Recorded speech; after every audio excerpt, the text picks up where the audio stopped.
Hello everyone. तो आज का नेक्स्ट लेक्चर होगा ईएम वेव्स के ऊपर, यूनिट नंबर 5 ट्वेल्थ क्लास। और आज का जो हमारा लेक्चर होगा उसके अंदर हम ये चैप्टर बहुत ही छोटा सा है तो जल्दी से कवर कर लेंगे। और इसमें कैसे कैसे क्वेश्चंस आए हुए हैं जो पहले नीट के एग्जाम आ चुके हैं उसके अंदर, और जो पहले भी आपका एआईपीएमटी होता था, पीएमटी होता था, यानी कि हमने कंप्लीट 30 टू 35 ईयर्स के क्वेश्चंस को कवर करने की कोशिश की है। इसलिए चैनल को लाइक कर लीजिए, शेयर कर लीजिए, सब्सक्राइब कर लीजिए, क्योंकि ऐसे ऐसे कोर्सेज आपके लिए रहेंगे। कैसे क्वेश्चंस को आप सोल्व करोगे, कैसे ट्रिक उसके ऊपर अप्लाई करोगे, और कैसे उस क्वेश्चन को विद इन 1 मिनट सोल्व कर सकते हो, तो सारी बातें यहां पे बताई गई हैं। तो चलिए आगे बढ़ते हैं। कंटेंट की क्वालिटी होगी, आपको कंप्लीट लेक्चर देखना पड़ेगा। विदाउट कंप्लीट लेक्चर मैं आपको नहीं सिखा सकता, क्योंकि मेरे पास कोई जादू नहीं है, और बिना जादू कि ऐसे कोई काम नहीं होते, क्योंकि जादू का काम होता है जादू करना, पर यहां फिजिक्स का काम है, यहां मैजिक करते हैं। और मैजिक के अंदर आपको क्या करना होगा, पहले वो सीखना पड़ेगा अच्छे तरह से, तब भी जादू तो तभी काम करेगा, सीखोगे। तो सबसे पहला question, a capacitor of capacitance C. आपके पास एक कैपेसिटर दे रखा है जिसकी कैपेसिटेंस सी है, is connected across N AC source of voltage V. मान लीजिए आपके पास एक कैपेसिटर है और इस कैपेसिटर को एसी सोर्स से कनेक्ट कर दिया है इस तरह से। ये सी कैपेसिटर और इसका वोल्टेज जो दिया गया है वी के बराबर, और जिस वी की वैल्यू इन्होंने दे दी V naught sine omega T, V naught sine omega T, इसके बराबर। The displacement current between the plates of capacitor would then be given by. इन आपको दी गई सभी के सभी जो चार एक्सप्रेशन है, इनमें से कौन से एक्सप्रेशन में डिस्प्लेसमेंट करंट शो किया गया है, ऐसा पूछना है। नीट 2021 के अंदर ये पूछा गया क्वेश्चन है आपका। आपको ये अरेंजमेंट दे रखी है। तो सबसे पहले मैं आपको बात बताऊं, डिस्प्लेसमेंट करंट का फार्मूला ही आपको पता होना चाहिए, that is epsilon naught D phi divided by dt। हालांकि मैं इसका फार्मूला आपको डायरेक्ट भी लिख सकता हूं, मैं कह सकता हूं कि ये फार्मूला आएगा सी डीवी बाय dt, उससे यू हो जाएगा। पर मैं उससे पहले आपको इस डेरिवेशन की थोड़ी सी झलक दे देता हूं, क्योंकि ये आपके बार बार काम का टॉपिक है और बार बार आपके पास जो है क्वेश्चन पूछा जाएगा। तो यहां पे हो जाएगा I D into epsilon note into D divided by dt। अब इस इलेक्ट्रिक फ्लक्स को मैं लिख सकता हूं E इंटू एरिया, इस तरह से। दैट इज इलेक्ट्रिक फील्ड गुणा में एरिया इज इलेक्ट्रिक फ्लक्स, सभी को पता है। एरिया कांस्टेंट है इसलिए बाहर निकाल लीजिए, तो यहां पे बनेगा I D is equal to epsilon naught A into D divided by D T, इस तरह से। अब ये जो इलेक्ट्रिक फील्ड है, इस इलेक्ट्रिक फील्ड का रिलेशन सभी को मालूम होता है, किसके बराबर होता है, potential divided by distance. Relationship between electric field and potential, तभी तो इसको पोटेंशियल ग्रेडियंट बोला जाता है। विद नेगेटिव साइन होता है, हमें यहां न्यूमेरिकल वैल्यू की बात करनी, इसलिए नेगेटिव साइन नहीं लेना। तो यहां पे हो जाएगा एक v और नीचे d। ये d फिर से कांस्टेंट है, तो बाहर क्या हो जाएगा, I D is equal to epsilon naught a। इस d को बाहर ले लो क्योंकि कांस्टेंट है, और अंदर रहेगा dv बाय dt के बराबर। यहां पहले फाई की वैल्यू रखी और फाई के बाद a को बाहर कॉमन लेके इस a की वैल्यू यहां रखी, d बाहर आ गया। ये पूरी टर्म आपको देखी दिखाई लगती है, ये क्या होता है, c कैपेसिटेंस। इस पैरेलल प्लेट कैपेसिटर की कैपेसिटेंस का फार्मूला है ये epsilon naught a by d। तो यहां क्या रहेगा, dv by dt, that is equal to I D. ये डिस्प्लेसमेंट करंट हो गया। अगर ये डिस्प्लेसमेंट करंट के बराबर है, अगर इसको हम डिस्प्लेसमेंट करंट बोल रहे हैं, तो जो वोल्टेज आपको दी गई है उसका सबसे पहले डेरिवेटिव कीजिए। डेरिवेटिव करना पड़ेगा डीवी बाय dt।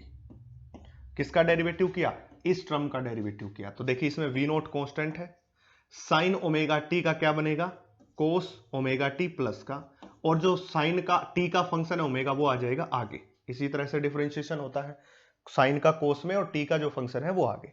ये किसकी वैल्यू निकाली हमने, डीवी बाई डी की। इसका सी से मल्टीप्लाई कर दो तो क्या बन जाएगा, डिस्प्लेसमेंट करंट। तो डिस्प्लेसमेंट करंट बनाने के लिए हमने इस पूरी टर्म को सी से मल्टीप्लाई कर दिया, तो ये बन गया हमारे पास, ये बन गया हमारे पास डिस्प्लेसमेंट करंट का relationship. C V naught omega, देख लीजिए किसमें है, C V naught omega, C V naught omega cos omega T, एक तो इसमें है, और कोस वाली टर्म में C V naught omega cos omega T, एक ये रहा। तो ये उत्तर आपका करेक्ट हो जाएगा। इस तरह से। जस्ट आपको अब ये बार बार डेरिवेशन करने की जरूरत नहीं, एक बार आपको बता दिया किस हिसाब से डेरिवेशन आया है, किस कंसेप्ट से उठा गया। अब इसको कैसे करोगे, आपको डायरेक्टली आपको पता होना चाहिए कि डिस्प्लेसमेंट करंट का रिलेशन एक ये भी होता है, एक डिस्प्लेसमेंट करंट का रिलेशन ये भी होता है। इसलिए जब भी जो फार्मूले का यूज हो उसी का यूज करो, सोल्व कर लो, आपको ये पहले से पता होना चाहिए। तो जस्ट आपका ये स्टेप करना है, ये तो मैंने आपको समझाने के लिए यहां तक स्टेप बनाया। आपका स्टेप है 1, 2 और तीसरे में उत्तर, और ये दो स्टेप के लिए आपको केवल 30 सेकंड से भी कम का वक्त लगेगा। इसलिए मैं बार बार कह रहा हूं कि कंसेप्ट को सीखिए, कंसेप्ट आपके काम आएगा, क्योंकि वहां पर रट्टे वाली चीज काम नहीं आती। रट्टे वाली चीज तो कोई एक आध बार आपके क्वेश्चन आ गया, उस पर आपने कर लिया। 50 क्वेश्चन, जैसे अब 50 क्वेश्चन आ रहे हैं तो उसमें से 2-3% आ गए रट्टे वाले, बाकी तो सारे न्यूमेरिकल पोर्शन आएगा और लेवल ठीक ठाक आएगा, क्योंकि सिलेबस को रिड्यूस कर दिया गया है इसलिए। A parallel plate capacitor of capacitance 20 microfarad, capacitance दे रखी है 20 microfarad, is being charged by voltage source whose potential is changing at the rate of t, यानी कि जिसका पोटेंशियल चेंज हो रहा है, मतलब dv/dt की वैल्यू दे रहा है 3 वोल्ट पर सेकेंड। ठीक है। The conduction current through the connecting wire and displacement current through the plate of capacitor is, आपको क्वेश्चन ने बोला है कि आपके पास एक कैपेसिटर है, ये रहा कैपेसिटर, और इस कैपेसिटर को एसी सोर्स से कनेक्ट कर दिया। ठीक है, एसी सोर्स से कनेक्ट होते ही तो यहां से कोई करंट मूव करेगा, जिसको कहते हैं आईसी, मतलब कंडक्शन करंट, जो किसके थ्रू जाता है, वायर्स के थ्रू। और इन पैरेलल प्लेट्स की कैपेसिटर के बीच एक करंट होगा, जिसको हम क्या कहेंगे, डिस्प्लेसमेंट करंट। इन दोनों की वैल्यू पूछ रहा, अगर उसके अंदर जो चार्जिंग का रेट है वो कितना दे रखा हो, 3 वोल्ट पर सेकेंड। अभी अभी आपको सिखाया गया था कि डिस्प्लेसमेंट करंट का जो फॉर्मूला होता है वो होता है C into dV divided by dt के बराबर। जस्ट अभी अभी आपको डिराइव किया। dV बाय dt की वैल्यू पहले से ही 3 दे रहा, और कैपेसिटेंस कितनी है, 20 माइक्रोफैरड। तो 20 माइक्रो के नाम का 10⁻⁻6 और इसको रख दिया 3, तो 20 दिया 60 माइक्रो एम्पियर। ये कौन है, डिस्प्लेसमेंट करंट। परंतु कनेक्टिंग वायर में से जो कनेक्टिंग वायर में से जो कंडक्शन करंट गया है वही डिस्प्लेसमेंट करंट में कन्वर्ट हुआ है। जब तक वायर है तो ये कंडक्शन करंट, और जब पैरेलल प्लेट कैपेसिटर बन गया तो यही डिस्प्लेसमेंट करंट है। इसलिए जो वैल्यू कंडक्शन करंट की है वही वैल्यू किसकी है, डिस्प्लेसमेंट करंट की है। इसलिए दोनों का उत्तर क्या होगा, 60 और 60, 60 माइक्रो एम्पियर और 60 माइक्रो एम्पियर। यहां माइक्रो लगाना रह गया, तो 60 माइक्रो एम्पियर और 60 माइक्रो एम्पियर।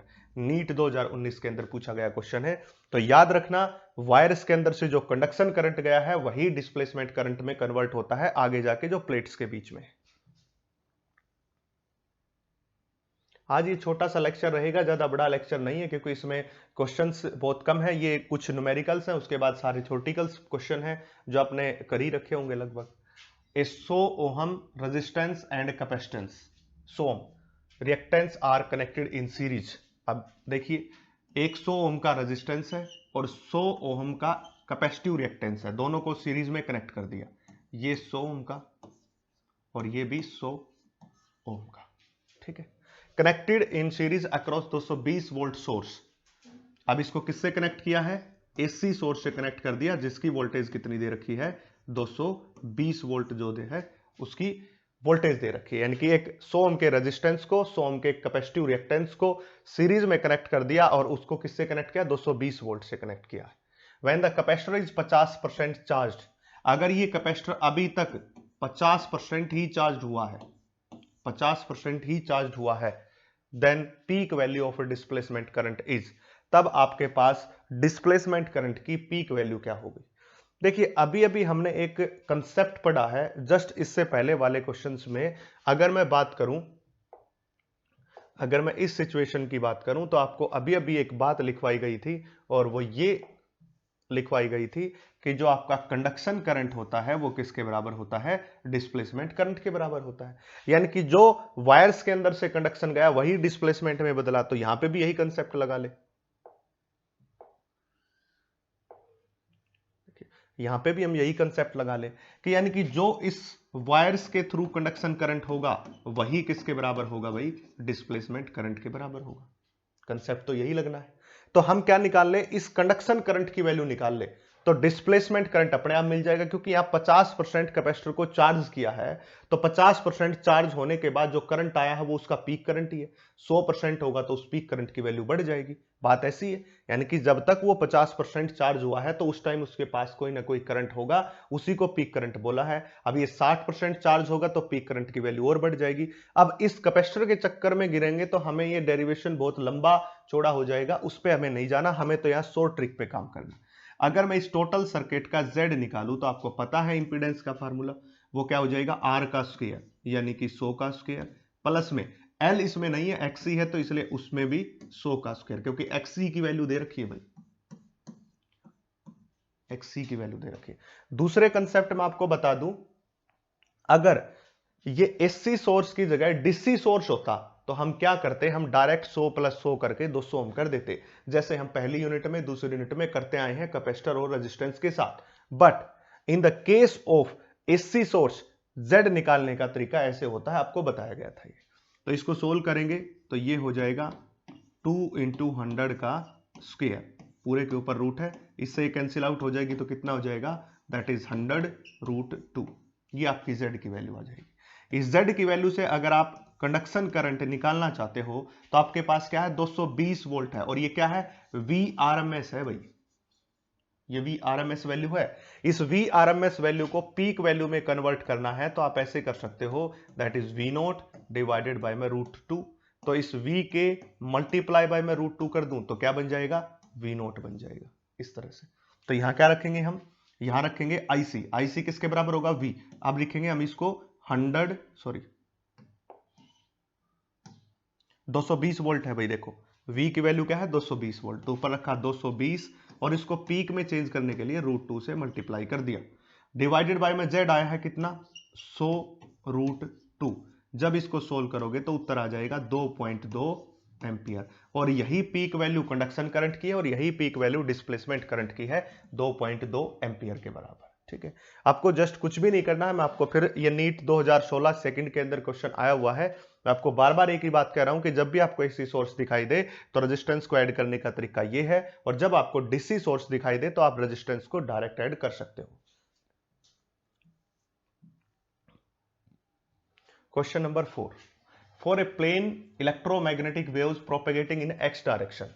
आपको एक इलेक्ट्रोमैग्नेटिक वेव्स है जो किस डायरेक्शन में जा रही है, एक्स डायरेक्शन में। एक्स का मतलब आई जो है कोऑर्डिनेट की तरफ मूव कर रही है, एक्स डायरेक्शन में मूव कर रही है, ऐसा बोला गया है।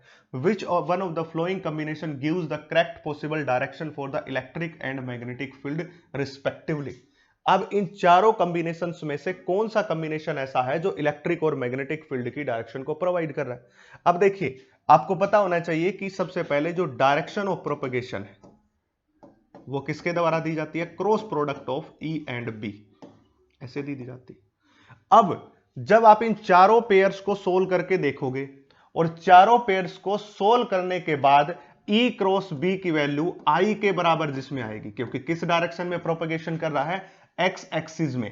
कंसेप्ट को समझिए, किस डायरेक्शन में इलेक्ट्रोमैग्नेटिक वेव जा रही है, एक्स एक्सिस में, मतलब आई कंपोनेंट की तरफ जा रही है, मतलब उसकी डायरेक्शन ऑफ प्रोपगेशन है आई, और डायरेक्शन ऑफ प्रोपगेशन आई के परपेंडिकुलर ई भी होता है, बी भी होता है, यानी कि तीनों के तीनों एक दूसरे के परपेंडिकुलर होते हैं, तभी वो इलेक्ट्रोमैग्नेटिक वेव्स बनाती है।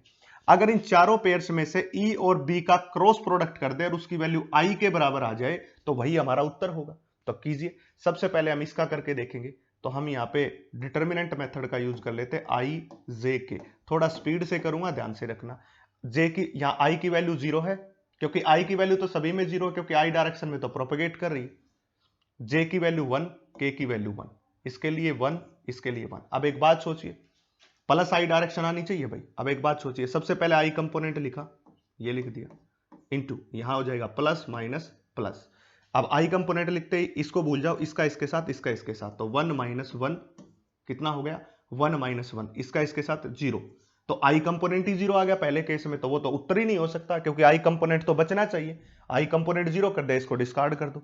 दूसरे में आओ, इसके अंदर दूसरे केस में आते हो तो आई जे के प्लस माइनस प्लस, दूसरे केस में 0 0, आई कंपोनेंट सभी में 0 इसमें। अब आगे देखिए, देखो यहाँ पे आई कंपोनेंट है ही नहीं, तो -1 और 1, -1 और 1। अब देखो फिर से आई कंपोनेंट, इसको क्या कर दीजिए, छोड़ दीजिए, इसका वैल्यू -1 माइनस इसकी वैल्यू फिर से -1 -1 माइनस ये प्लस और -1 फिर से कैंसिल होकर क्या आ गया 0, इसलिए ये उत्तर भी नहीं हो सकता, क्योंकि हमें तो ऐसा आंसर चाहिए जिसमें आई कंपोनेंट बचे, इन दोनों में तो आई कंपोनेंट 0 है, इसलिए ना तो ये उत्तर इसका ना ये उत्तर। अब तीसरे में आ जाओ,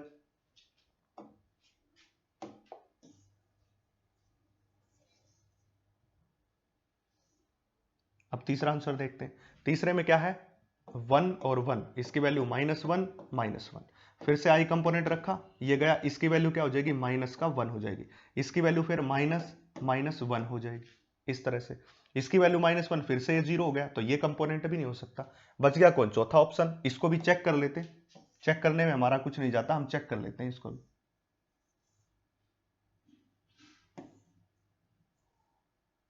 देखिए यहां इसकी वैल्यू क्या है -1 और k की वैल्यू 1, इसकी वैल्यू -1, इसकी वैल्यू -1, ठीक है भाई।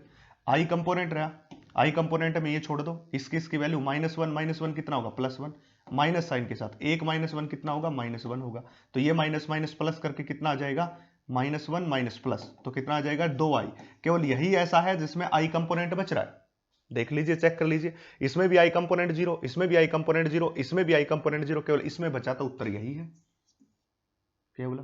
तो इसलिए मैं बार बार कह रहा हूं कि आपको केवल कंसेप्ट पे फोकस करना है, जब भी आप कंसेप्ट पे फोकस करोगे तो ऑटोमेटिकली आपके साथ क्या होगा, आपका उत्तर आना शुरू हो जाएगा। और नीट 2021 में पूछा गया प्रश्न है वही। तो इस तरह से आपको क्वेश्चंस को अटेम्प्ट करना है। अगले क्वेश्चन की तरफ बढ़ते हैं, क्वेश्चन नंबर 5। देखिए, a light with average flux of, average flux 20 watt पर सेंटीमीटर, देखिए एवरेज फ्लक्स क्या दे रखी है 20 वाट पर सेंटीमीटर स्क्वायर। ऐसे जब भी आप इसको देखते हो तो आपको एक बात नजर आई होगी, ये इंटेंसिटी की बात कर रहा है। क्यों, क्योंकि इंटेंसिटी क्या होती है, energy per unit area per unit time is equal to में आई, इसके बराबर। सभी को फार्मूला पता होगा कि इंटेंसिटी का formula energy per unit area per unit time होता है। अब यहां एनर्जी बटे टाइम किसके बराबर हो गया, पावर, और उस पावर की यूनिट को क्या बोल रखा है वाट, तो ये हो जाएगा power divided by area is equal to intensity, इस प्रकार, ठीक है। ये वैल्यू प्रोवाइड है। और नॉन रिफ्लेक्टिंग सरफेस, आगे बोल दिया रिफ्लेक्टिंग सरफेस नहीं है, नॉन रिफ्लेक्टिंग है, मतलब वहां से रे ऑफ लाइट स्ट्राइक करके उसी में एब्जॉर्ब हो जाएगी, रिफ्लेक्ट करके बाहर नहीं आएगी। Eight normal incidence having surface area, साथ में सरफेस एरिया कितना प्रोवाइड कर दिया, that is 20 centimetre square. The energy received by the surface during the span of 1 minute, 1 minute के स्पैन के अंदर उसके द्वारा कितनी एनर्जी रिसीव की गई, उसकी वैल्यू बतानी, तो हम यहीं से निकाल लेंगे, ये रहा formula, that is energy is equal to में आई ए इंटू टी। अब इंटेंसिटी की वैल्यू आपको कितनी दे रखी है 20, एरिया कितना 20 सेंटीमीटर स्क्वायर, ये रहा, मल्टीप्लाई बाय में टाइम कितना 1 मिनट, 1 मिनट में कितने सेकंड 60 सेकंड, तो ये उत्तर आ गया आपका। ये हो जाएगा 6 दूनी 12 दूनी 24, 1 2 3 गुणा 10⁻³ ऐसे 24 गुणा 10 की शक्ति 3, यहां 10 की शक्ति 3 और आना चाहिए, इस प्रकार। और हालांकि आप इसको और थोड़ा सा और चेंज कीजिए, क्या चेंज करना है वो मैं आपको बता देता हूं। देखिए यहां क्या है, सबसे पहले इंटेंसिटी क्या है हमारे पास, इंटेंसिटी है 20 सेंटीमीटर स्क्वायर में ही है, ये सेंटीमीटर पर सेंटीमीटर स्क्वायर में है, ये भी सेम है, कोई दिक्कत नहीं है आपको। तो इसको आप सोल्व कर ले सकते हैं, और जब आप इसको सोल्व करोगे तो आपके पास उत्तर जो है 24 वाला आ जाएगा। इसको कंप्लीट नहीं लिख रखा, इसको कंप्लीट नहीं लिख रखा है, यहां ऊपर पावर आनी थी, वो पावर जो है इसमें रह गई है, इसलिए। तो ये 20 सेंटीमीटर स्क्वायर, यहां सेंटीमीटर स्क्वायर नीचे सेंटीमीटर, वो उससे कैंसिल आउट हो जाएगा, उत्तर आएगा 7 6 दूनी 12 दूनी 24 गुणा 10⁻³, ठीक है भाई, जूल, ये आ जाएगा, इसमें चेंज होना है। The ratio of a contribution made by the electric and magnetic field component to the intensity of an electromagnetic waves। देखिए जब कोई इलेक्ट्रोमैग्नेटिक वेव चल रही है तो उसमें इलेक्ट्रिक और मैग्नेटिक फील्ड के कंपोनेंट का रेशियो, तो मैं आपको बता दूं जितना इलेक्ट्रिक फील्ड का कंपोनेंट होता है उतना ही मैग्नेटिक फील्ड का कंपोनेंट होता है, इसलिए 1:1। किसी भी वेव को बनाने के लिए, किसी भी इलेक्ट्रोमैग्नेटिक वेव्स को बनाने के लिए जितना इलेक्ट्रिक फील्ड का हाथ होता है उतना ही मैग्नेटिक फील्ड का हाथ होता है, क्योंकि बिना इलेक्ट्रिक और बिना मैग्नेटिक फील्ड के बराबर हाथ के, बराबर कंट्रीब्यूशन के, वहां इलेक्ट्रोमैग्नेटिक वेव प्रोड्यूस नहीं हो सकती, इसलिए 1:1 उत्तर है, नीट 2020 में आया हुआ question. For a transparent medium relative permeability, किसी ट्रांसपेरेंट मीडियम जिसके आर पार देखा जा सकता है उसकी relative permeability and permittivity. Relative permeability को किससे डिनोट करते हैं? म्यू आर से, और रिलेटिव परमिटिविटी को किससे? एप्सिलॉन आर से। आर 1 एंड 1.44 दे रखा है। The velocity of light in this medium would be, light की वेलोसिटी क्या होगी मीडियम में? सबसे पहले तो मैं आपको एक फार्मूला बताता हूं, और वो फार्मूला है velocity of light in vacuum. Vacuum में होता है that is mu naught into epsilon not, इसके बराबर। ये फार्मूला आपको याद रखना है, पता होना चाहिए, म्यू नॉट एप्सिलॉन नॉट। अब इसी वेलोसिटी ऑफ लाइट को मैं बनाता हूं मीडियम में, तो ये बन जाएगा म्यू एप्सिलॉन, क्योंकि मीडियम की परमिएबिलिटी और मीडियम की परमिटिविटी, ये तो स्पेस की थी, ये उसकी हो गई। अब आपको इसके बाद पता होना चाहिए कि जो म्यू आर है वो किसके बराबर होता है? Mu divided by mu not. इसी प्रकार एप्सिलॉन जो आर है वो होता है एप्सिलॉन डिवाइडेड बाय में एप्सिलॉन नॉट। अगर मैं इसको ऊपर लेके जाता हूं तो इस सी में चेंज करना पड़ेगा, इस सी में चेंज कर दीजिए। सी में म्यू की जगह क्या रख सकते हैं? इस म्यू की जगह म्यू नॉट म्यू आर, यानी कि म्यू नॉट म्यू आर ऐसे रख सकते हैं। इसी जगह इस एप्सिलॉन की जगह एप्सिलॉन आर एप्सिलॉन नोट, तो एप्सिलॉन आर एप्सिलॉन नोट हो गया। अब आप एक ध्यान से देखोगे तो mu naught epsilon naught 1 upon में root mu naught epsilon naught की जगह तो क्या लिख सकते हैं? देखिए सी, यानी कि इस फार्मूले को फर्दर चेंज किया जा सकता है, C divided by under the root, अंदर कौन रहा? Mu R epsilon R, mu R epsilon R. हमने क्या किया है? इस म्यू और एप्सिलॉन की वैल्यू को पुट किया, जैसे ही वैल्यू को पुट किया तो म्यू नोट एप्सिलॉन नोट को देखते ही हमें दिमाग चमका कि ये तो सी के बराबर है, तो 1 by mu naught epsilon naught root का, उसको तो हमने सी के बराबर रख दिया, बचा क्या? रूट में म्यू आर एप्सिलॉन आर। अब देखिए आगे क्या होगा, इन दोनों की वैल्यू पुट कीजिए। सी की वैल्यू होती है 3 गुना 10 की शक्ति 8 divided by under the root mu R relative permeability 1 के बराबर, एप्सिलॉन आर 1.4 के बराबर हो गया। सोल्व कर लीजिए, उत्तर निकाल लीजिए, आपके पास स्टेटमेंट रखी हुई है, आपके पास उत्तर आ जाएगा। इसमें भी कुछ यहाँ पे 10 की पावर रह गई, 10 की पावर रह गई, जो भी आपका उत्तर आए वो आप निकाल लेना। आपको तरीका बता दिया, सॉल्यूशन बता दिया, बस जस्ट इसको आपको सोल्व करना है। उड़ीसा नीट 2019 के अंदर आया हुआ क्वेश्चन है। Question number 8, an EM waves is propagating in medium with velocity, EM waves VI velocity के साथ, यानी कि V is equal to VI velocity के साथ प्रोपेगेट कर रही है। इसका मतलब जानते हो? मतलब वो X डायरेक्शन में प्रोपेगेट कर रही है। VI का मतलब क्या हुआ कि जो हमारी इलेक्ट्रोमैग्नेटिक वेव है वो किस में प्रोपेगेट कर रही है? X डायरेक्शन में, ये बताना चाह रहा है। The instantaneous oscillating electric field of this EM waves is along Y axis. अब इलेक्ट्रिक फील्ड की डायरेक्शन Y एक्सिस है, मतलब J में है, ये बता दी, ठीक है। Y axis, then direction of oscillating magnetic field of EM waves will be along।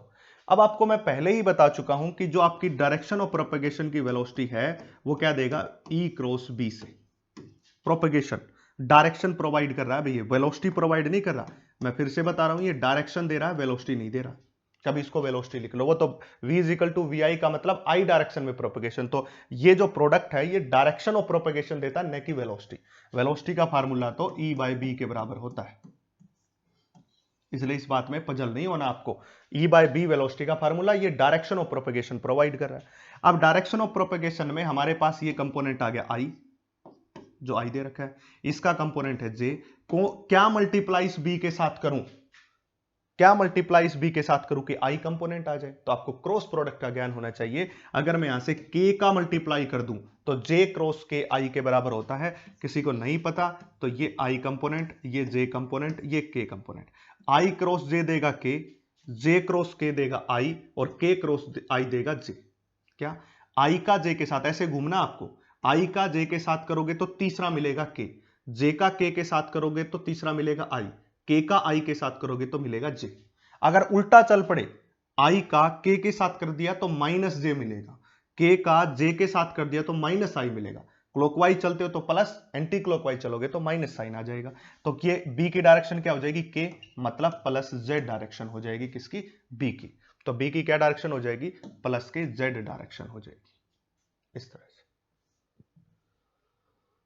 Question number 9, in an electromagnetic waves in free space the root mean square value of electric field is, यानी कि ERMS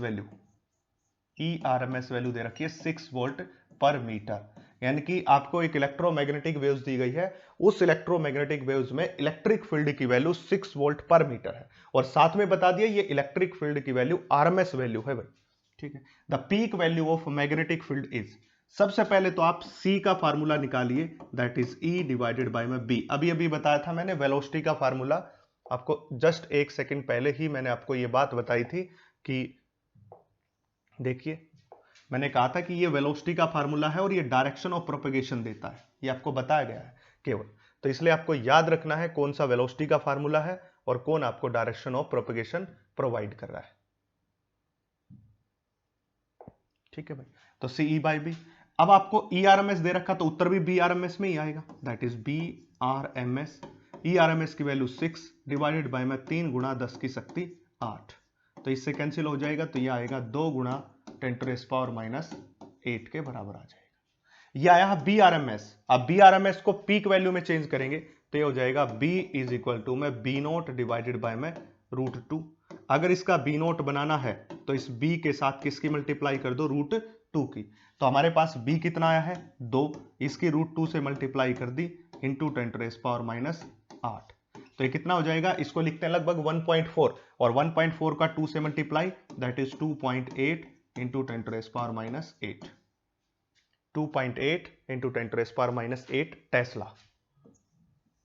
ये हो गया, NEET 2017 के अंदर आया हुआ question है, ये लगा लो इस चैप्टर से आया हुआ क्वेश्चन आपका फ्री का क्वेश्चन है, इसलिए मैं बार बार ये बात कह रहा हूं कि यहाँ के इस कंसेप्ट को आसानी से देख लीजिए। अब आगे एक ऑप्टिक्स को छोड़ के सारे छोटे छोटे चैप्टर्स हैं और फ्री के नंबर आपको मिलेंगे, इसलिए इन चैप्टर्स को अच्छी तरह से पढ़ लो, अभी भी आपके पास वक्त है, टाइम है। Out of the following options which one can be used to produce a propagating electromagnetic waves. अब आपको पता होना चाहिए कि नीचे दिए गए ऑप्शंस में से किसमें इलेक्ट्रोमैग्नेटिक वेव्स प्रोड्यूस होती है। अब मैं आपको अलग अलग ऑप्शन बता रहा हूं। ए चार्जलेस पार्टिकल कभी नहीं हो सकती, क्योंकि चार्जलेस पार्टिकल से तो पैदा ही नहीं होगी। दूसरा है ना एक्सेलरेटिंग चार्ज, होती है एक्सेलरेटिंग चार्ज के द्वारा, बिल्कुल। A moving charge at constant velocity, जो कांस्टेंट वेलोसिटी के साथ मूव करता है वो चार्ज केवल क्या बनाता है, इलेक्ट्रिक फील्ड की फॉर्मेशन करता है। और स्टेशनरी चार्ज भी किसकी फॉर्मेशन करता है, इलेक्ट्रिक फील्ड की formation. But accelerating charge electric field बनाता है, मैग्नेटिक फील्ड बनाता है और रेडिएशंस को भी क्या करता है, एमिट। तीसरा नाम और ऐड कर रहा हूं इसमें, ध्यान से सुन लेना, क्वेश्चन में आ जाएगी। क्या बता रहा हूं, an accelerating charge produce electric field, magnetic field and radiations. जो रेडिएशंस पैदा करते हैं वही रेडिएशंस तो इलेक्ट्रोमैग्नेटिक वेव्स आपकी। मैंने क्या कहा, accelerating charge produces electric field, magnetic field and radiations, और जिन रेडिएशंस की हम बात कर रहे हैं वही तो इलेक्ट्रोमैग्नेटिक वेव है। अब ये मैग्नेटिक फील्ड तो ये भी पैदा करता है, ये जो कांस्टेंट वेलोसिटी के साथ जा रहा है ये भी क्या करेगा, मैग्नेटिक फील्ड, पर ये ईएम रेडिएशंस को एमिट नहीं करेगा, ईएम रेडिएशन को केवल एक्सेलरेटिंग चार्ज पैदा करेगा। स्टेशनरी चार्ज केवल इलेक्ट्रिक फील्ड बनाता है, moving with constant velocity electric field भी बनाएगा, मैग्नेटिक फील्ड भी बनाएगा, बट परंतु यहां पे क्या नहीं होगा, यहां पे कोई रेडिएशंस का एमिशन नहीं होगा। रेडिएशंस का एमिशन केवल यहां से होता है जिसको तुम इलेक्ट्रोमैग्नेटिक वेव्स बोलते हो। Question number 11, A light with energy flux. आपको एनर्जी फ्लक्स है, एनर्जी फ्लक्स का ये यूनिट देख लिया करो भाई इस चैप्टर में। मैं आपको बार बार कह रहा हूं कि यहां पे एनर्जी फ्लक्स को समझोगे तो आपको थोड़ी सी प्रॉब्लम हो सकती है। इंटेंसिटी को एनर्जी फ्लक्स बोला जाता है। आप यहां पे ये देख लिया करो यूनिट, वाट पर मीटर स्क्वायर। तो ये क्या दे रखी है, इंटेंसिटी। इंटेंसिटी है 25 इंटू 10⁴ वाट पर मीटर स्क्वायर, ये प्रोवाइड कर रखी। Falls on a perfectly reflecting surface at normal incidence if surface area is 15 centimetre square, surface area दे दिया 15 centimetre square, the force exerted on the surface is. अब देखिए perfectly reflecting surface, ये word आ गया भाई, परफेक्टली रिफ्लेक्टिंग सरफेस। मैं आपको बता दूं जो प्रेशर का फार्मूला होता है, जो प्रेशर एक्सर्ट करती है इलेक्ट्रोमैग्नेटिक वेव्स, उस प्रेशर का फार्मूला होता है I डिवाइडेड बाय में C, ठीक है। I is the intensity of light and C is the speed of light. अगर वो सरफेस परफेक्टली रिफ्लेक्टिंग है तो जैसी रे ऑफ लाइट आई उसने सारे की सारी वेवलाइट को क्या कर दिया, रिफ्लेक्ट, तो ये प्रेशर हो जाता है 2 टाइम्स हो जाता है। जैसे 11th क्लास में हम मोमेंटम की बात करते थे कि एक दीवार से एक बॉल टकराई और उसी वेलोसिटी के साथ वापस आ गई, तो मोमेंटम एक जो है डायरेक्शन का कैंसिल और दूसरी डायरेक्शन का डबल हो जाता था, वैसे ही यहां हुआ है 2IC। अब इसी प्रेशर को मैं क्या लिख सकता हूं, फोर्स अपॉन एरिया, सभी को पता है। एक्सचेंज कीजिए, फोर्स की वैल्यू क्या हो जाएगी, 2I into A divided by C, तो 2 गुणा में इंटेंसिटी कितनी है 25 गुणा 10 की शक्ति 4 और एरिया आपको दे रखा है 15 सेंटीमीटर स्क्वायर। मीटर स्क्वायर में बदलोगे तो 10 की शक्ति -4 से multiply divided by see that is 3 गुणा 10 की शक्ति 8। इस तरह से हो गया। कैंसिल करोगे तो 3 पंजे 15, 5 दूनी 10 और 25 गुणा 10 250 मल्टीप्लाई बाय 10 की शक्ति -4 ये +4 ये ऊपर जाएगा तो 10⁻⁻8। कुछ पावर घटा सकते हैं 2.5 इंटू 10⁻⁻6 कर सकते हैं इतने न्यूटन का। 2.5 गुणा 10⁻⁻6 न्यूटन का फोर्स। याद रखना है परफेक्टली रिफ्लेक्टिंग सरफेस हो तो 2I/c और कंप्लीटली रिफ्लेक्टिंग सरफेस हो तो I/c के बराबर होता है। इसमें मैं अब की बार एक क्वेश्चन ऐड करना चाहूंगा जो बड़ा इंपॉर्टेंट क्वेश्चन आपसे पूछा जा सकता है।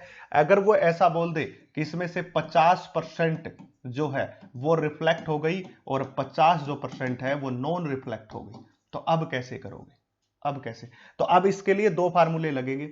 इस 50% के लिए जो प्रेशर होगा वो हो जाएगा दैट इज 2I/c और इसके लिए हो जाएगा I/c के बराबर। अब टोटल को ऐड कर दीजिए, आपका उत्तर मिलेगा। जैसे अगर आपको ऐसे बोल दीजिए ना 50% रिफ्लेक्टिंग है तो उसके लिए ये लगा दो, यानी कि जो टोटल इंटेंसिटी है उसका 50% हिस्सा लो, आधा हिस्सा लो, इसके साथ जोड़ के P निकाल लो, फिर दूसरी बची हुई 50 के साथ ये लगा लो। कोई बोलते 75% और 25% है तो 75% आई यहां रखो और 25% आई यहां रखो। जैसे 100 में से 75 यहां रख लो, 25 यहां रख लो, ऐसे हो जाएगा। तो ये भी क्वेश्चन बन सकता है। साउट आउट के लिए आपको बता दिया, याद रखना ये बात। Question number 12, an electromagnetic wave जो फ्रीक्वेंसी 3 मेगाहर्ट्ज के बराबर है passes from vacuum into dielectric medium with relative permittivity ε40। ठीक है, तो क्या होगा?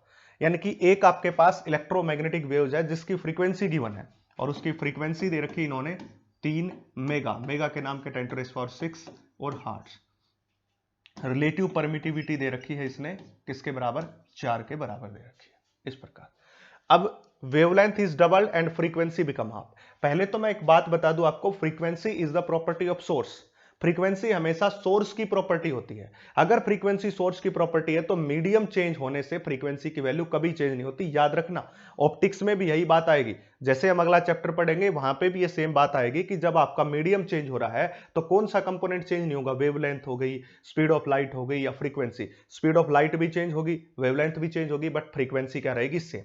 अब क्या कह रहा है? फ्रीक्वेंसी बिकम हाफ, तो ये तो ऑप्शन गलत। फ्रीक्वेंसी रिमेन्स अनचेंज्ड हो सकता है, रिमेन्स अनचेंज्ड दोनों, ये भी हो सकता है, frequency unchanged and wavelength double, इन तीनों में से अब कौन सा ऑप्शन होगा? अब हमें फ्रीक्वेंसी की बातें करनी है और एप्सिलॉन आर के साथ करनी है। अब आप देखिए स्पीड ऑफ लाइट का फार्मूला आपके पास क्या था? 1/√μ0 इंटू एप्सिलॉन नोट। और इससे अलग भी इस फार्मूले को मैंने बना दिया था, इससे अलग भी मैंने इस फार्मूले को डिराइव किया था। वो किया था कि स्पीड ऑफ लाइट v किसमें? मीडियम में, किसके बराबर था? That is c divided bye √epsilon r और म्यू r। ये फार्मूला बनाया था, c ऊपर आके अभी अभी न्यूमेरिकल किया था थोड़ी देर पहले।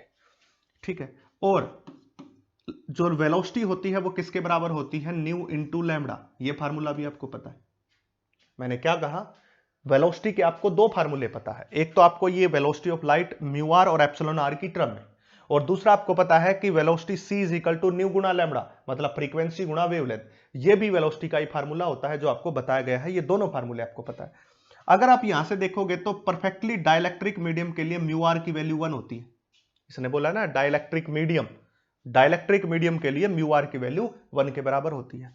c यहां पे कांस्टेंट है, तो ये जो वेवलेंथ है इनवर्सली प्रोपोर्शनल किसके आ गई? That is inversely proportional is equal to √एप्सिलॉन आर। इस एप्सिलॉन आर की वैल्यू क्या दे रहा? 4, तो 1/4 का रूट कितना आ जाएगा? 1/2। मतलब ओरिजिनल वेवलेंथ का क्या हो जाएगा? आधा हो जाएगा। जो नई वेवलेंथ आएगी वो ओरिजिनल की क्या हो जाएगी? आधी हो जाएगी। यानी कि उसकी बात करेंगे तो आपके पास जो है, अब हमारे पास ये एप्सिलॉन आर है, एप्सिलॉन आर की वैल्यू बढ़ेगी तो वेवलेंथ क्या करेगी? घटेगी। तो wavelength is halved and frequency remains unchanged, तो उसकी फ्रीक्वेंसी क्या रहेगी? सेम रहेगी। तो फ्रीक्वेंसी एप्सिलॉन आर पे डिपेंड की और उसके कारण हमारी 1/2 हो गई, तो मतलब वेवलेंथ क्या हो गई? आधी, और फ्रीक्वेंसी रिमेन्स अनचेंज्ड। आपको ये दोनों फार्मूले पता होने चाहिए, और पता भी ये जनरल फार्मूले हैं, बार बार आपके सामने आते हैं ये इलेक्ट्रोमैग्नेटिक वेव्स में, और ये जनरल जब फ्रीक्वेंसी और वेवलेंथ के टर्म में आपको बताना हो तो।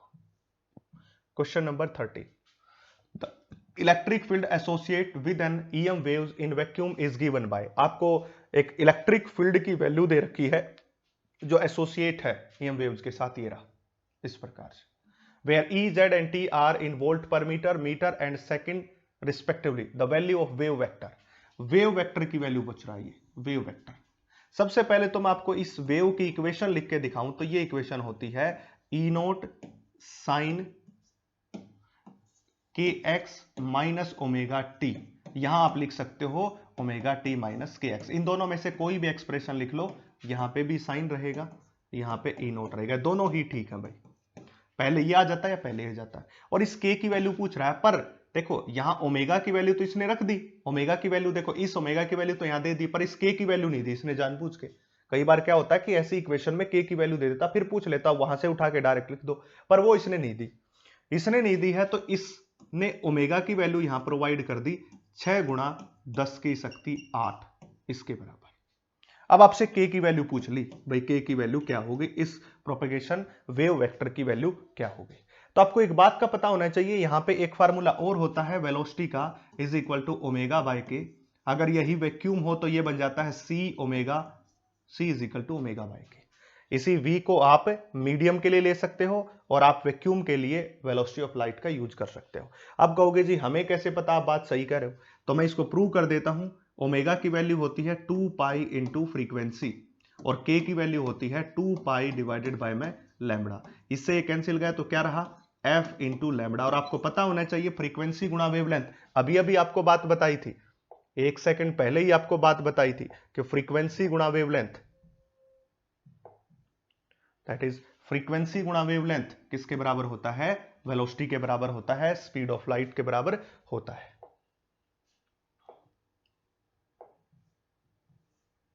तो यहां पे भी यही बात है सी। अब के की वैल्यू हमें निकालनी है, ओमेगा आपको दे रखा है 6 गुणा 10 की शक्ति 8, बटे में सी आएगा तो 3 गुणा 10 की शक्ति 8, इससे कैंसिल आउट होके 2, इससे कैंसिल, तो उत्तर कितना आ जाएगा 2 के बराबर आ जाएगा, तो उत्तर क्या हो जाएगा 2 पर मीटर हो जाएगा। Question number 14, the ratio of amplitude of magnetic field to amplitude of electric field for electromagnetic wave propagating in medium, sorry vacuum में प्रोपेगेट करी है, वैक्यूम में, यानी कि C is equal to E by में B, 1000 बार बता रखा है, इसी का रेशियो पूछ रहा है। क्वेश्चन ने पूछा है कि इलेक्ट्रिक फील्ड और मैग्नेटिक फील्ड के रेशियो को क्या कहेंगे और किसमें, वैक्यूम में, तो वैक्यूम में तो speed of light in vacuum कहेंगे, यही speed of light in vacuum. The electric and magnetic field associated with an EM waves propagating along z direction can be represented by, अब की बार जो EM waves है वो किस डायरेक्शन में propagate कर रही है, प्लस z डायरेक्शन में, तो इसका इलेक्ट्रिक फील्ड और इसका मैग्नेटिक फील्ड किस डायरेक्शन में होगा, उसके परपेंडिकुलर, यही तो बात है। देखिए इस डायरेक्शन में तो EM वेव जा रही है, अब एक डायरेक्शन में मैग्नेटिक फील्ड हो सकता है, एक डायरेक्शन में इलेक्ट्रिक फील्ड, क्योंकि ये सारे के सारे एक दूसरे के क्या है, परपेंडिकुलर है। अब एक बात फिर से आपको जाननी पड़ेगी कि जब आप इस आई जे और के चक्कर में जाते हैं तो आपको चाहिए प्लस जेड, प्लस जेड का मतलब प्लस के, तो प्लस के कब पॉसिबल है, जब आई क्रॉस जे किया जाएगा तभी तो क्या आएगा के, अगर आपने जे क्रॉस आई कर दिया तो माइनस के, मैंने कहा था क्लॉकवाइज चलेंगे तो प्लस और एंटी क्लॉकवाइज में माइनस, तो इसलिए आई क्रॉस जे कर रहा हूं तो ये किसके बराबर हो रहा है, के बराबर हो रहा है, यानी कि प्लस के, और हमें चाहिए भी प्लस के क्योंकि प्लस जेड डायरेक्शन चाहिए, तो ये किसकी हो गई ई की और ये किसकी हो गई बी की, क्योंकि ई क्रॉस बी ही आपको क्या देता है, डायरेक्शन ऑफ प्रोपेगेशन देता है। तो इलेक्ट्रिक फील्ड प्लस आई डायरेक्शन में, मैग्नेटिक फील्ड प्लस जे डायरेक्शन में, तो इलेक्ट्रिक फील्ड प्लस आई में और मैग्नेटिक फील्ड प्लस जे डायरेक्शन में आपके सामने है ऑप्शन नंबर ए। देखिए इसमें के है तो के तो हो ही नहीं सकती भाई, सेम गलत हो गया ये ऑप्शन, तो वैसे ही इसमें बी की के है, ये भी गलत हो गया, क्योंकि जब प्रोपेगेशन के में है तो आप उसके बाद ई और बी को नहीं दे सकते वो डायरेक्शन, और इसमें क्या है जे क्रॉस आई, अगर जे क्रॉस आई का करोगे तो माइनस आएगा, हमें चाहिए प्लस चाहिए, इसलिए समझ आ गई ना बात। जिस डायरेक्शन में वेव प्रोपेगेट कर रही है उसके बाद इलेक्ट्रिक और मैग्नेटिक फील्ड पैरेलल थोड़ी ना हो सकते हैं, या तो पैरेलल दे रखे उनमें से एक, वो तो हमेशा परपेंडिकुलर होते हैं, तीनों एक दूसरे के परपेंडिकुलर होते हैं। Question number 16, which of the following statement is false for property of electromagnetic waves, electromagnetic waves की प्रॉपर्टी के लिए कौन सी स्टेटमेंट गलत है। Both electric and magnetic field vector attain the maximum and minimum at same place and same time. बिल्कुल सही statement है, क्योंकि इलेक्ट्रिक फील्ड, मैग्नेटिक फील्ड और डायरेक्शन ऑफ प्रोपेगेशन तीनों एक दूसरे के क्या है, परपेंडिकुलर है। तीनों एक दूसरे के परपेंडिकुलर हैं, तो इसका मतलब क्या हुआ कि तीनों सेम टाइम के ऊपर मैक्सिमम है, सेम टाइम पे मिनिमम है, वेलोसिटी को जो है गेन करते हैं। इसलिए energy in the electromagnetic wave is divided equally between electric and magnetic field. बिल्कुल सही स्टेटमेंट है। मैंने पहले भी इस बात को बताया था कि इलेक्ट्रिक और मैग्नेटिक फील्ड कंपोनेंट में इक्वली डिवाइड होती है, इसलिए उनका रेशो 1:1 आया था, वहां क्वेश्चन आपने किया था। ठीक। C both electric and magnetic field vector are parallel to each other. नहीं, परपेंडिकुलर होते हैं, बट इसने क्या बोला, पैरेलल बोला है। होते कैसे हैं, परपेंडिकुलर, इसलिए उत्तर हो गया ये गलत। तो यही हमारा ऑप्शन, क्योंकि इसने क्या पूछी है, रॉन्ग स्टेटमेंट, फॉल्स स्टेटमेंट। तो फॉल्स स्टेटमेंट यही है हमारा, उत्तर सी आएगा। इसका ध्यान से पढ़ के उत्तर देना भाई। ये तो ठीक स्टेटमेंट है। These wave do not require, बिल्कुल नहीं चाहिए, साउंड वेव को चाहिए। ये तीनों स्टेटमेंट सही है, ये गलत और यही उत्तर है, क्योंकि उसने फॉल्स स्टेटमेंट पूछी गई है। तो देख लीजिए, मैं बिल्कुल भी एक सेकंड भी आपका खराब नहीं करना चाह रहा, मैं बिल्कुल क्वेश्चन टू क्वेश्चन चल रहा हूं। टाइम वेस्ट में, बातों में, किसी चीज में टाइम वेस्ट नहीं कर रहा। बस आप सपोर्ट कीजिए, अपने दोस्तों को भी शेयर कीजिए। मैं गारंटीड बात कहता हूं कि ये कंसेप्ट को जो साथ साथ कंसीडर करके चल रहा हूं, मेरी बातें जो मैं बोल रहा हूं, लिख रहा हूं, सारी सुन ली आपने, अच्छे से कर ली, तो आपका जो पेपर है वो आसानी से निकल जाएगा, आसानी से जो है आप कवर अप कर लोगे। The electric field of an electromagnetic waves in the free space is given bye. देखिए, फ्री स्पेस में इस तरह से ये दे रखी है, यानी कि आपको इलेक्ट्रोमैग्नेटिक वेव्स की वैल्यू दे रखी है, E10 cos 10 power 7 t kx। आपने इसको देखना, kx देखना, मतलब किस डायरेक्शन में जा रही है, x डायरेक्शन में प्रोपेगेट कर रही है। मैं आपको फिर से सिखा रहा हूं, ये बात ध्यान से समझना। That is E is equal to में 10 cos 10⁻7 into t plus k into X. ऐसा अगर यहां प्लस का साइन है तो इसका मतलब ये wave negative x, negative direction में जा रही है। ये बात मैं पहले के एक चैप्टर में बता चुका हूं, जब आपको 11th क्लास का 10वां यूनिट करवाया था, ऑसिलेशन एंड वेव्स, उसके अंदर भी। अगर यहां प्लस साइन है तो वेव्स नेगेटिव में जा रही है। फिर देखो k के साथ x है तो किस डायरेक्शन में, x डायरेक्शन। दोनों बातें। बाहर j लिख रखा है भाई, इस j का मतलब है इलेक्ट्रिक फील्ड की डायरेक्शन। ये बात याद रखना, इस जे का मतलब इलेक्ट्रिक फील्ड की डायरेक्शन है, वो इलेक्ट्रिक फील्ड की डायरेक्शन है। ये एक्स एक्सिस में जा रही है, पर नेगेटिव एक्स एक्सिस में जा रही है। where tx are in the second meter respectively, it can be interfere that the wavelength is 188.4 metre. Wavelength निकालो, इसकी वेवलेंथ निकालो। फिर से यहां k दे रखा है तो c का फार्मूला निकाल देंगे हम, किसके बराबर, ओमेगा बाय k के बराबर। तो k की वैल्यू क्या हो जाएगी, ओमेगा बाय c। देखिए k की वैल्यू क्या हो जाएगी, ओमेगा बाय c। और इसी k को क्या लिखा जा सकता है, 2 पाई बाय में लैम्डा भी लिखा जा सकता है, इस प्रकार। ठीक है, 2 पाई बाय लैम्डा भी लिखा जा सकता है। यहां से वेवलेंथ निकाल लो, वेवलेंथ निकालोगे तो 2 pi into C divided by omega. तो 2 पाई गुणा में 3 गुणा 10 की शक्ति 8 डिवाइडेड बाय ओमेगा, और ओमेगा की वैल्यू क्या है, 10 की पावर 7। ये रहा ओमेगा। ठीक है, तो इसका आप सोल्व करोगे तो यहां कितना आ जाएगा, 3 दूनी 6 पाई गुणा में 10 की शक्ति ऊपर जाएगा तो माइनस का, यहां 10⁻8 प्लस का है, ये माइनस का, तो कितना बचेगा, 10 बचेगा। अब यहां क्या हो जाएगा, 6 गुणा 3.14 गुणा में 10। इसको क्या किया जा सकता है, इसको किया जा सकता है 31.4 गुणा में 6। तो 6 चौक 24, 4 2, 6 कम 6 2 8, 6 3 18, तो 188.4 मीटर। बिल्कुल सत्य स्टेटमेंट है, इतनी ही वैल्यू होगी। The wave number k is 0.33 radian पर मीटर। अब इस k की वैल्यू बतानी है आपको, तो इस k की वैल्यू बतानी है यहां पे, तो k की वैल्यू के लिए हम क्या कर दे, omega by C, just omega by C. इसको यहां से अब मैं हटा देता हूं। जब आपको k की वैल्यू चाहिए तो उस केस में आपको ओमेगा बाय सी करना है, आपका कोई काम नहीं है 2 पाई बाय लैम्डा का। तो इस ओमेगा की वैल्यू क्या है, ओमेगा की वैल्यू क्या है, 10 की शक्ति 7, और c की वैल्यू क्या हो जाएगी, 3 गुणा 10 की शक्ति 8। ऊपर जाएगा तो क्या बचेगा, 10 की शक्ति 7 ऊपर, तो 1/3 इंटू 10⁻⁻1। इसको लिखा जा सकता है कितना, 0.33 और 0.033 आ जाएगा। ठीक है, 0.33, 1/3, सॉरी 0.33 आ जाएगा भाई। सारा एक साथ सोल्व करके ही लिख दिया मैंने। 1/3 है तो 1/3 को जब आप लिखोगे और साथ में कौन है 10⁻⁻1 भी है, तो ये उत्तर आएगा भाई 0.33 और गुणा में 10⁻⁻1 भी तो है, इसलिए आ जाएगा 0.033। पर यहां क्या दे रखा है, यहां दे रखा है 0.33, तो ये स्टेटमेंट क्या हो गई, गलत हो गई। The wave amplitude is 10 volt, देखो वेव एम्पलीट्यूड यही है 10, बिल्कुल सही स्टेटमेंट है। The wave is propagating along plus x direction, ना भाई प्लस एक्स में नहीं है, माइनस एक्स में है, इसलिए ये भी क्या हो गई, गलत हो गई। तो कौन कौन सी स्टेटमेंट सही है, पहली और तीसरी, पहली और तीसरी स्टेटमेंट है।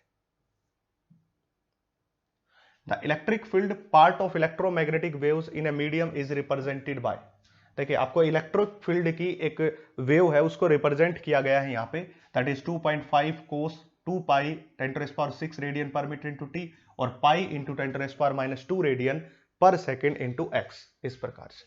EY 0 है, द वेव इज, देखो सबसे पहले वेव की बात करनी है, वेव की बात करनी है तो सबसे पहले यहां देखो माइनस साइन है, माइनस है तो इसका मतलब किस तरफ जा रही है, प्लस डायरेक्शन में। अभी अभी आपको बताया था, आपको माइनस प्लस बीच से पहचाननी है, माइनस साइन है तो प्लस में और प्लस साइन है तो माइनस में, उल्टा होता है, याद रखना ये बात।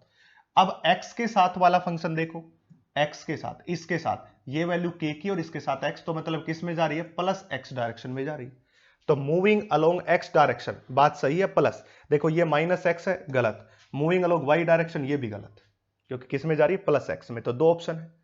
विद फ्रीक्वेंसी 10 हर्ट्ज, अब इसकी फ्रीक्वेंसी निकालेंगे तो ओमेगा की वैल्यू किसके बराबर होती है, 2 पाई इंटू एफ के बराबर, इसके बराबर, और यहां ओमेगा कितना है, दैट इज 2 पाई गुणा 10 की शक्ति 6 is equal to 2 pi into F.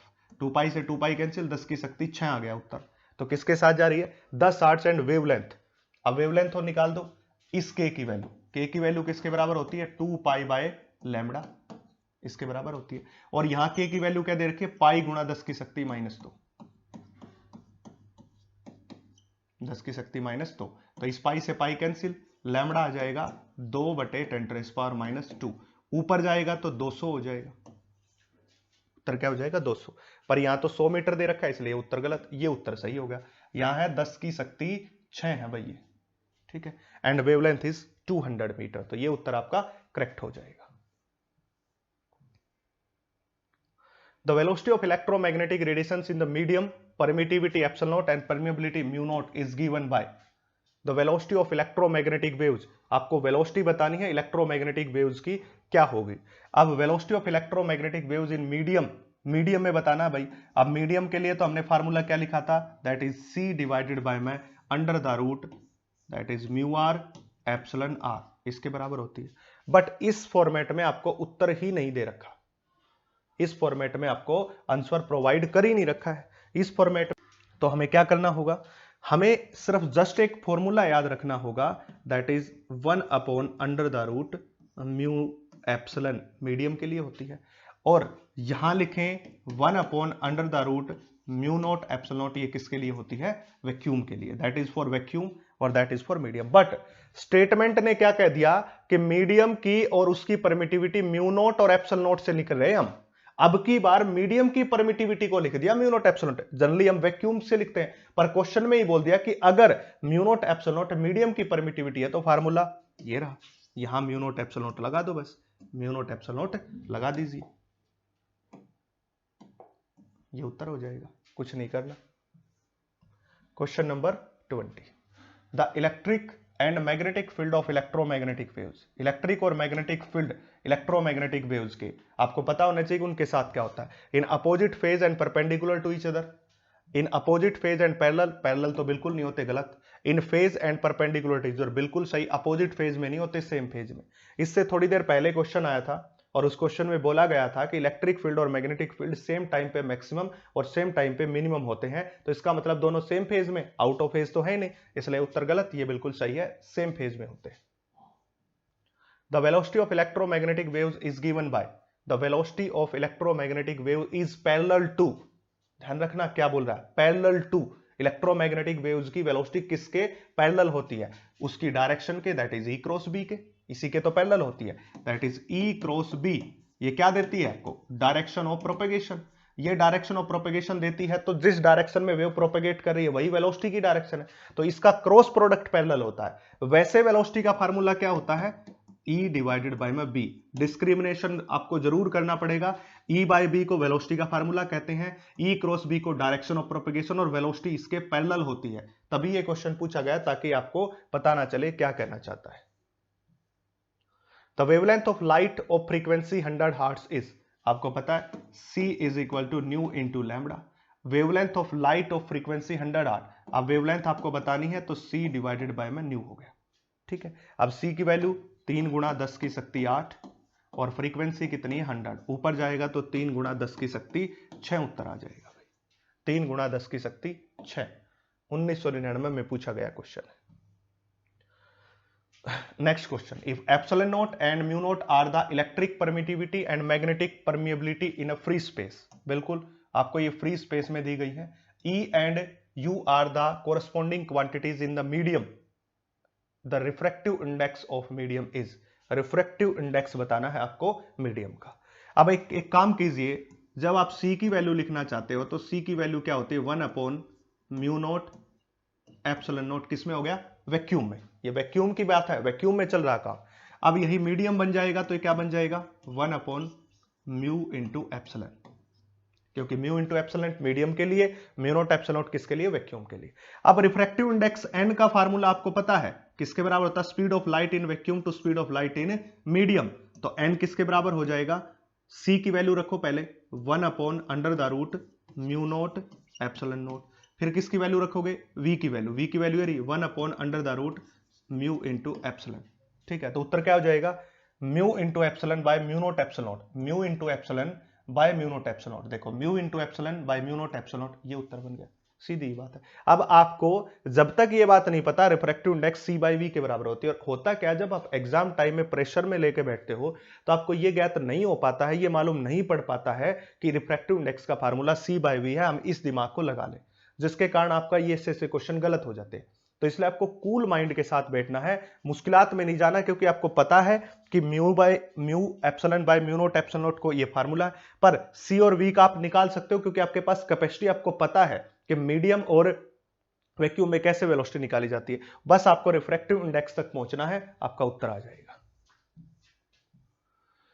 The frequency of electromagnetic wave which best suited observed particle of radius इतनी centimetre is order of. The frequency of electromagnetic wave which best suited to observe a particle of radius 3 into 10 raised power minus 4 centimetre is order of. अब ये सारी की सारी बातें आपकी क्या गई हैं, ये आ गया है क्वेश्चंस को जो है तो इलेक्ट्रोमैग्नेटिक वेव्स के अंदर हम स्पेक्ट्रम के अंदर घुसने जा रहे हैं। The frequency of electromagnetic wave which best suited observe for इतनी रेडियस, रेडियस का मतलब वेवलेंथ, दैट इज 3 गुणा 10 की शक्ति माइनस 4 सेंटीमीटर, यही मानना पड़ेगा तभी तो क्वेश्चन का उत्तर आएगा, यही मानेंगे तो। इसके माने बिना हमारे पास क्वेश्चन का उत्तर नहीं आएगा। और पूछ कर रहा फ्रीक्वेंसी, और फ्रीक्वेंसी के लिए आपको फार्मूला क्या होता है, that is C is equal to में न्यू गुणा में लैम्बडा, ये फ्रीक्वेंसी का फार्मूला। अगर ये फ्रीक्वेंसी का फार्मूला है तो आप रख लीजिए, फ्रीक्वेंसी निकालनी है C बाय में lambda is equal to nu. आपके पास इसकी वैल्यू दे रखी है, C की वैल्यू क्या होती है 3 गुणा 10 की शक्ति 8, और ये हो गया 3 गुणा 10 की शक्ति माइनस का 4, इस तरह से 10 टू पावर माइनस 4 सेंटीमीटर है भाई, सेंटीमीटर को मीटर में बदलोगे तो 1 और 10 की शक्ति माइनस 2 साथ में, 3 से 3 कैंसिल, माइनस 4 माइनस 2 माइनस 6, ऊपर जाके प्लस का तो 10 to power 14 hertz, 10 to power 14 hertz. अब ये एक स्पेक्ट्रम है भाई आपके लिए, इस स्पेक्ट्रम को आपको पता होना चाहिए, इस स्पेक्ट्रम के बारे में आपको जानना है। देखिए सबसे पहले तो आपको पता होना चाहिए कि जो आपका रेडिएशन है वेवलेंथ की टर्म में बता रहा हूं, और वेवलेंथ की टर्म में आपको क्या याद रखना है, आपको याद रखना है आर एम आई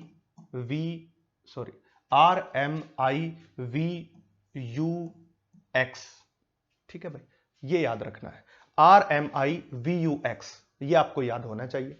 और दूसरी बात याद होना चाहिए डिक्रीजिंग ऑर्डर ऑफ वेवलेंथ है, वेवलेंथ का कौन सा ऑर्डर है, डिक्रीजिंग, बस ये दो बातें आपको याद रखनी है जस्ट। उसके बाद ये वैल्यू तो आपको पता है, एक की पता करनी है। ये स्पेक्ट्रम आपको पता होना चाहिए, क्योंकि ये जब आपको स्पेक्ट्रम पता होगा तो स्पेक्ट्रम के बेस के ऊपर आप काम कर पाओगे और इसके न्यूमेरिकल को सोल्व कर पाओगे। तो सबसे पहले मैंने क्या बताया, मैंने आपको एक बात बताई कि RMI VUX, ये याद रख लीजिए, RMI VUX। अब R का मतलब क्या होता है, रेडियो वेव्स, सबसे ज्यादा जिसकी वेवलेंथ डिक्रीज हो रही है, मतलब जैसे जैसे हम आगे बढ़ेंगे तो वेवलेंथ क्या करेगी, डिक्रीज करेगी। ऐसा ही है कहने का मतलब आगे बढ़ रहे हैं तो वेवलेंथ घट रही है। तो हमें क्या याद रखना, RMI VUX। ठीक है, R का मतलब होगा रेडियो वेव्स, जिसकी वेवलेंथ सबसे ज्यादा है 10⁻³ मीटर के बराबर, क्योंकि ये मीटर में दे रखा है। इसके बाद दूसरी है माइक्रोवेव्स, माइक्रोवेव्स की क्या होगी वेवलेंथ, 10⁻²। आई का मतलब होगा इंफ्रारेड, इसकी होगी 10⁻⁵। और इसके बाद होगी कौन सी, विजिबल, और विजिबल की होगी 10⁻⁶ गुणा 0.5। और इसके बाद आपकी होगी अल्ट्रावायलेट, तभी तो RMI VUX इसलिए तो रखा है। अल्ट्रावायलेट की होगी 10⁻² के बराबर और 8 के बराबर। और एक्सरे, एक्सरे की होगी 10⁻10 और गामा रे बच गई लास्ट में 10⁻12। तो RMI VUX। अब एक बात आप नोटिस करोगे, प्लस के 3 से -2 गए, -2 से -5, -5 से -6, फिर -8, -10, -12। यहां पे तो 2 का 2 का 2 का और 2 का चेंज आ रहा, -6 से -8, -10, -12, 2 का। इससे पहले -5 थी। विजिबल को याद रखो, विजिबल के ऊपर एक लंब डाल लो, विजिबल से आगे एक पार्ट बना लो, पीछे एक पार्ट। पर एक बात याद रखना, ये डिक्रीजिंग ऑर्डर ऑफ वेवलेंथ है, तो फ्रीक्वेंसी क्या करेगी, बढ़ेगी। जहां डिक्रीजिंग ऑर्डर ऑफ वेवलेंथ है तो फ्रीक्वेंसी क्या करेगी, इंक्रीजिंग ऑर्डर हो जाएगा भाई, याद रखना ये बात। तो आपको एक ऑर्डर याद रखना है, जैसे आपने इसका ऑर्डर याद रख लिया तो इसके बाद फार्मूला लगा दो, C is equal to nu into lambda.